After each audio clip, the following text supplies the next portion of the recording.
ए कौन है? राजू, ये तू है ना साले? फिर से भागने की कोशिश कर रहा है? हैं? तू रुक जरा, और तेरी टांगे तोड़ दूंगा, फिर देखता हूँ कैसे भागता है यहाँ से। राजू जानता था कि अनाथालय का केयरटेकर लालजी जो कह रहा था वो कर भी सकता था, और ये राजू के पास आखिरी मौका था। इसीलिए वो फौरन उठा और भागने लगा। गिरने की वजह से उसके पैर में चोट लगी थी, लेकिन आराम से ज्यादा वहाँ से भागना जरूरी था राजू के लिए।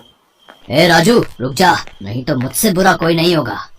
तुमसे बुरा तो कोई है भी नहीं लाला, मैं अब तुम्हारे हाथ नहीं आने वाला। राजू की रफ्तार और तेज होती गई। लालजी जल्दी ही काफी पीछे छूट गया और इस तरह राजू आजाद हो गया उस जेल से, जो कहने को तो एक अनाथालय था, लेकिन असल में वहाँ कुछ और ही हो रहा था। लालजी की पहुँच से बाहर आने के बाद राजू फुटपाथ पर बने एक घने पेड़ की छांव में बैठ गया और अपने घाव को सहलाने लगा। तभी उसे चकोरी याद आई और वो पुरानी यादों में खो गया। ए, तू नया है ना? कौन लाया तेरे को? साहब, मेरा नाम राजू है। पिछले हफ्ते जो पुल गिरा था ना, मेरे माँ बाबा उसके नीचे दबकर मर गए। फिर मेरे चाचा ने मेरी खोली छीन ली और मुझे बाहर निकाल दिया। फिर मुझे किशन भैया मिले, बोले यहाँ रहने को, खाने को और पहनने को भी मिलेगा। ये सच है ना साहब? हाँ, ये सब मिलेगा, पर उसके लिए तुझे काम भी करना पड़ेगा, समझा ना? हाँ साहब, मैं करूँगा ना। आप जो काम बोलोगे मैं सारा काम करूँगा। ए चकोरी, ले जा इसे और समझा दे सारा काम। चकोरी एक पैर से अपाहिज थी और उम्र में राजू से कुछ ही बड़ी रही होगी, लेकिन उस अनाथालय में वो पहले से थी, इसलिए वहाँ के बारे में सब कुछ जानती थी। राजू, तुम्हें यहाँ नहीं आना चाहिए था। ये जगह किसी नरक से कम नहीं है। हैं? ये क्या कह रही हो दीदी? किशन भैया तो कह रहे थे कि वो किशन और ये लालजी, ये मिलकर ही तो चलाते हैं इस जगह को। ये लोग तेरे और मेरे जैसे अनाथ बच्चों को यहाँ रख लेते हैं और फिर उनसे जानवरों की तरह काम करवाते हैं, और काम ना करो तो बहुत मारते भी हैं। ये देख, मेरे पैर का क्या हाल किया है इन लोगों ने। अगर ये बात है तो मैं जा रहा हूँ यहाँ से, अभी जा रहा हूँ। नहीं, अभी नहीं, रात को कोशिश करना, मैं जब इशारा करूँ तब। चकोरी राजू की मदद करती है, लेकिन कई बार कोशिश करने के बाद भी राजू उस अनाथालय से भाग नहीं पाता। कभी किशन तो कभी लालजी उसे पकड़ ही लेते थे और फिर उसे बहुत बुरी तरह मार पड़ती थी। चकोरी ने जो कुछ राजू से कहा वो बिल्कुल सच था। लालची अनाथालय की आड़ में बच्चों से जी तोड़ मजदूरी करवा रहा था और उसके बदले न तो उन्हें पैसे देता था और न ही पेट भर खाने को। इतना ही नहीं, अनाथालय के नाम पर आने वाला चंदा भी वो बच्चों पर खर्च नहीं करता था। ये दाल है या पानी? भैया, चावल थोड़े से और दे दो ना, मैं खाली चावल खाकर ही रह लूंगा। चुप कर, तेरा बाप रख के गया क्या? यहाँ दाल चावल है, जो मिला है चुपचाप खा ले। ज्यादा नखरे हैं तो ला, ये भी वापस कर। नहीं, रहने दो भैया, मैं जाता हूँ। राजू, रो मत, ले तू मेरे चावल ले ले। तो फिर तुम क्या खाओगी दीदी? तुम्हें भी तो भूख लगी होगी। नहीं, मुझे भूख नहीं है। वो मैंने ना रसोई में ये चावल पकाते हुए चुपचाप थोड़े से खा लिए थे। मेरा पेट भरा हुआ है, ले तू खा ले।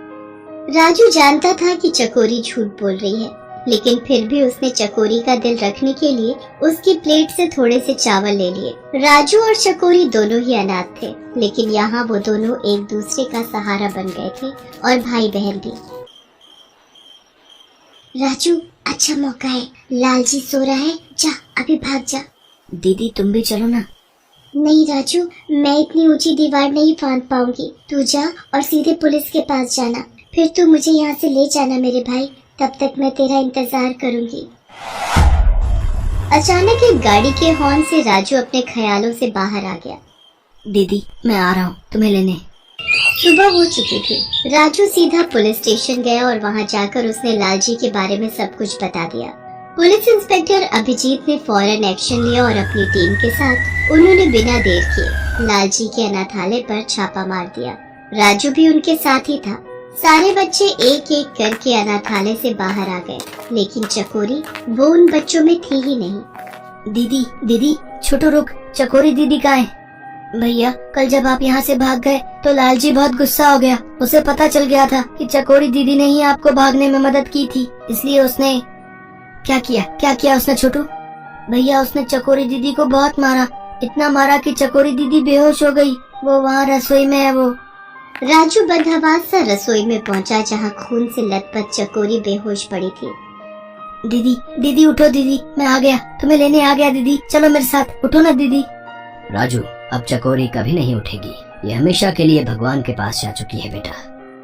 उस दिन राजू इतना रोया जितना शायद अपने माँ बाप की मौत पर भी नहीं रोया था। चकोरी ने उसकी खातिर अपनी जान गंवा दी थी। ये बोझ राजू के नन्हे से दिल पर बहुत बड़ा था। इंस्पेक्टर अभिजीत ने लालजी और किशन को गिरफ्तार कर लिया था। उन्हें उनके किए की सजा अब कानून देने वाला था, लेकिन इस सब से भी राजू का घाव नहीं भरने वाला था। राजू चलो बेटा, हमारे साथ चलो। कहाँ जाना है मुझे? बेटा, यहाँ के सारे बच्चों को एक नए अनाथालय में ले जाया जा रहा है। वो जगह यहाँ की जैसी बिल्कुल भी नहीं होगी। वहाँ तुम्हें बहुत प्यार से रखा जाएगा। नहीं, मुझे कहीं नहीं जाना, अनाथालय तो बिल्कुल भी नहीं। इतना कहकर राजू वहाँ से भाग गया। इंस्पेक्टर अभिजीत ने भी उसे रोकने की कोशिश नहीं की और बाकी के बच्चों को लेकर वो वहाँ से चले गए। अब राजू फिर से बिल्कुल अकेला था और उसे चकोरी की कही एक ही बात बार बार याद आ रही थी। दीदी, जब हम यहाँ से आजाद हो जाएंगे तो क्या करेंगे, कहाँ रहेंगे, क्या खाएंगे?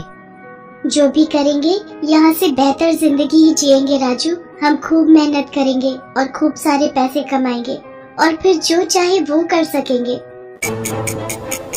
राजू जानता था कि अब उसे क्या करना है। वो काम की तलाश में निकल पड़ा और जल्दी ही उसे एक ढाबे पर बर्तन धोने और ग्राहकों को खाना परोसने का काम मिल भी गया। ढाबे का मालिक राजपाल एक भला आदमी था। उसने राजू को अपने ढाबे में ही रहने दिया। वो उसे पैसे देने के साथ साथ पेट भर खाना भी देता था और इस तरह राजू ने अपने हालात सुधार लिए।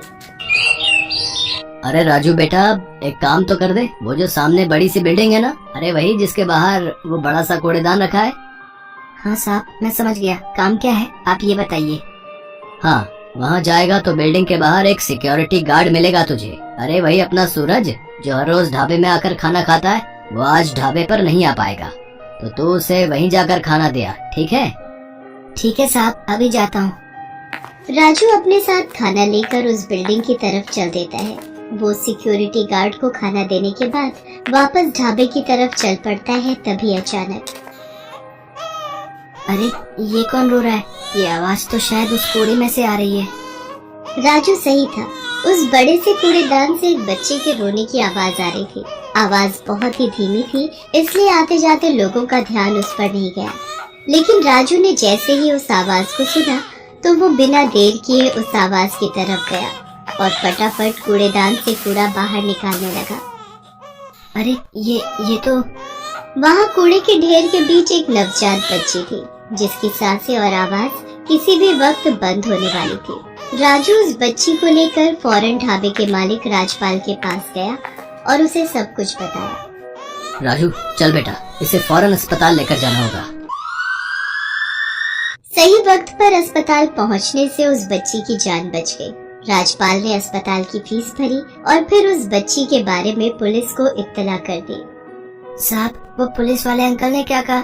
इसके माँ बाप कब तक मिल जाएंगे?